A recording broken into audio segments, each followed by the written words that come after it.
What's going on, guys? Welcome back to the channel. Today we are back on Fortnite for the Star Wars month. Technically it's a month long season, but if you didn't see last video, I recommend you go check out the whole battle pass in its attire. And obviously I'm be rocking the best Skywalker out there. And yeah, to be fair, the battle pass has been an absolute dire to look at. I mean, General Grievous coming in 12 days. I mean, General Grievous, as I said in the Battle Pass, is my favourite character.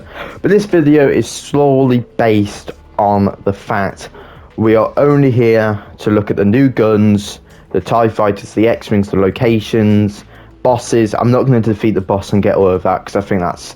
to be fair, I think it's just boring now, because everybody knows the boss. If I can get the boss, I might get the locations and replay mode so you can see the bosses in its attire at different times and how it works. But yeah, we're going to go in and we'll do locations first, so let's go.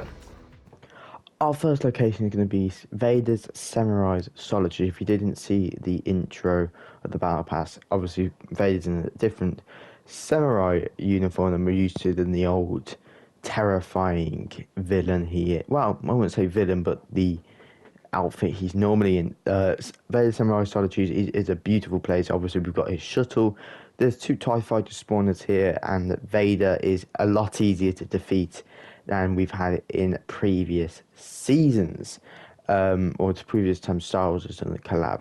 A lot of stormtroopers here, and I've got to be honest, it is a really good place. I never actually landed here until they did the Star Wars update. I just didn't find it really good because there's a lot of... It's not a lot of rotation. You're stuck there, basically. But to be fair, Vader's Solitude, I've got to say, 7 out of 10. I've got to admit, 7 out of 10. Even though it's got Vader, it's a 7 out of 10. Next, we have the Resistance Base. This has got to be by far the best. I mean, second best, we'll go on to the best in a minute. But this has got a couple more X-Wing spawners. It's got the Millennium Falcon here. It's got X-Wings being built, prototyped of the X-Wing in blue, which is really cool to see. The transport, where they transport the troops to the X-Wings and around the base. Like control rooms, there's supplies, there's everything you can ever dream of. You can see, if we go over in a minute, there's a X-Wing being built. It needs to put the left hand side wing or flaps on. But I have to admit, this base, I've landed here for ranked normal games with the boys, and I've got to admit, the X-Wing spawners are so well placed, so to speak. You can hop in one and kill everybody that's on top of the Millennium Falcon. I don't think the Millennium Falcon can be destroyed, which is a good touch as well. And yeah, I have to admit, it is a really beautiful place. Of course, on the top left of the map, it's got easy rotation out, good loot, but I'm going to have to give this one an 8 out of 10. But let's go on to the second to last location. Next, we have the First Order base. Obviously, this base is going to be designed as you have a little pathway up. There's a nice little, what they call it? I can't remember, little outpost, and you can tell it's First Order with the logo. Got a little outpost with the snipers there, and we've got one TIE fighter spawner right down there, and then we've got another one just to the right hand side there. Obviously, I think this base, if you play Battlefront 2, it is based off the, of course, Starkiller, where General Hux does his famous speech when they deploy these Starkiller base for the first time to everyone.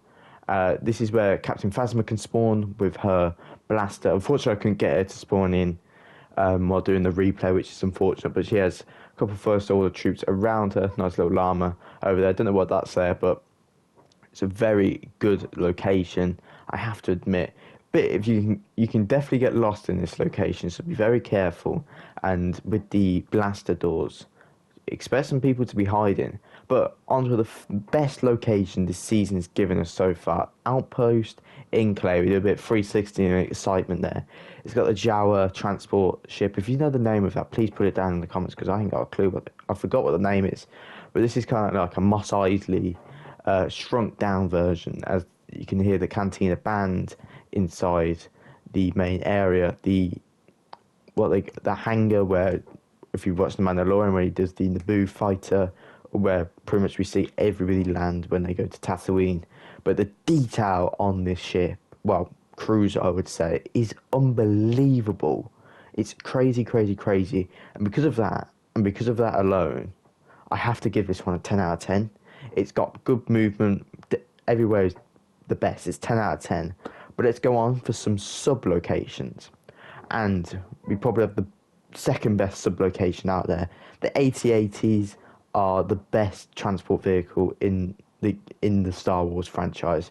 You can have your own debate on that, but in my opinion, it's the best. In the Empire Strikes Back, how ominous they look is crazy. It's a nice little side note on the locations. But we had some outposts when Darth Maul came to the game. We got 2 more of these, and I've got to say, this one's the best. We have a Clone Wars LAAT transport vehicle. I love these transport vehicles. They are so good, and the design on them are even better. I mean, you've got the gunship. We saw these first in Attack of the Clones, and I mean, I fell in love with them ever since that, and the Clone Wars series as well. They are top notch.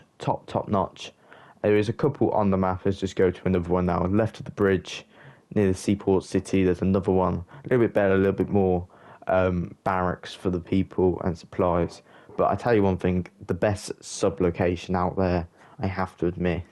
But last sub-location, where we have the Death Star in the background, is the Empire's little outpost, another TIE fighter spawner. If you do recognise these vehicles, you are correct. These are from the Rebels TV series, probably another good TV series as well. I mean, the detail on these are just ridiculously good. Honestly, I mean, I'm shocked how much detail I've gone into these, especially with the Death Star as well. We'll see that later. And these little dogfights these guys have in the sky, and you can watch these live. They're not like a mini event that they happen randomly. It's every single game you can watch a TIE fighter, X-Wing, just battle it out in midair, which is so sick. But I think we go on to weapons now, I want to say. No, we don't. There's one more sub-location, and it is a downed TIE fighter. You can complete this quest, and you can actually rebuild a TIE fighter and get a free TIE fighter. I mean, I did this in a game, and I killed about 7 people doing it. It's like so sick. The TIE fighters are not unfair, and they're not fair at the same time. It's easy to shoot down, and I forgot to mention you can regenerate. They have 3 lives. But this is what, I mean, the whole battle looks like in the battle bus, and it's so crazy how close some of these Star Destroyers is. But to the weapons now, we've got the ACP Scatter Blaster. This is a common version I found on the floor. I mean, probably the best blaster in the game at the moment. We've got 99 damage, and it has a fire rate of 0.82. It's not bad. It's not that good either. But we've got the E11 blaster, the Empire blaster. Nearly forgot there. Empire blaster. It's a beautiful sound that it makes. I mean, I'm definitely going to be playing Battlefront 2 after this video goes up. So, I mean, but the next weapon we have the DC-15 Heavy Blaster Rifle. Yet again, another Galactic Empire blaster. It's what you see on the heavy stormtroopers. But yeah, this is probably another really good LMG. Not the best accurate fire rate, but I mean, if you want to do that 22 damage consistently, recommend you pick that up.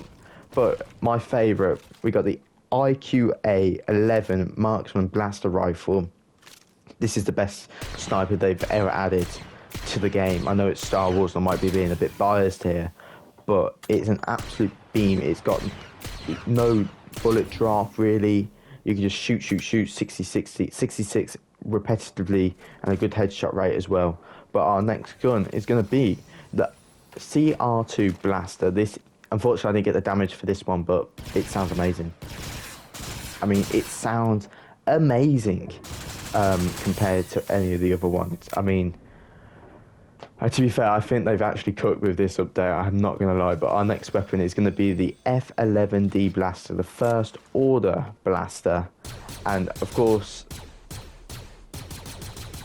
I mean, it sounds amazing again. The blasters sound so good, so good. But what's your favourite blaster sound? We've got a couple more coming up. Put them in the comments. I recommend you do. We've got the DLT-19 blaster rifle, which is yet another machine gun LMG thing. Even more accurate than the other LMG that I showed you. 22 damage again, which is crazy. The D1144 blaster pistol. I mean, I think you'll be able to hear the sound of it. Reminds me of like a Han Solo pistol. I can't remember who else used it in the Star Wars franchise, but I mean, it sounds really sick. But the next one, and I think the final one, is the A20. Oh no, second to last. The A280 CFE blaster rifle. Another one, if you're not picking up the sniper, I recommend you go pick these up. These are crazy. The CFE, sorry.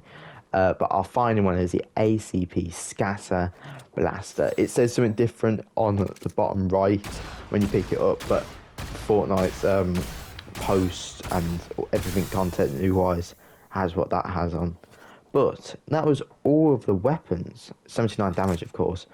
All of the weapons, and we get the thermal imploders. If you're a Battlefront fan, you know what's coming. The best sound ever.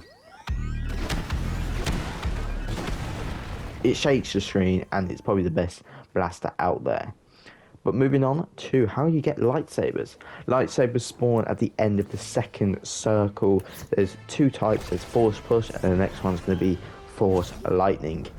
Rey will greet you to give you the Force Push, and I'll tell you one thing. Intros again are crazy. Unfortunately, I didn't have anybody around me on this to test out the Force Push. But I mean, it breaks a tree quite quickly. But I saw one of these sprites, and I was just like, these things are getting a Force Push, but they just sound so sick. I mean, what more can you ask for? And poof, they've gone. But our next one will be the Force Lightning. I mean, Force Lightning is just ridiculous. You go to Emperor Palpatine to learn the ways of the Sith, and you go to his Death Star control room. But yeah, yet another sick blaster. I had an X-Wing try and fight me here, so I think he destroyed himself. There was another person shooting at us, and the only annoying thing with the X-Wings is, but look at this kill. It's not a lock-on. You have to literally aim it at them. It's not a lock-on. It doesn't lock on automatically. It is literally shoot, and you have to control it yourself. But these are the X-Wings I've been talking about all video long. All video long. And the sound of them is so cool. I mean, I'll get it in a minute.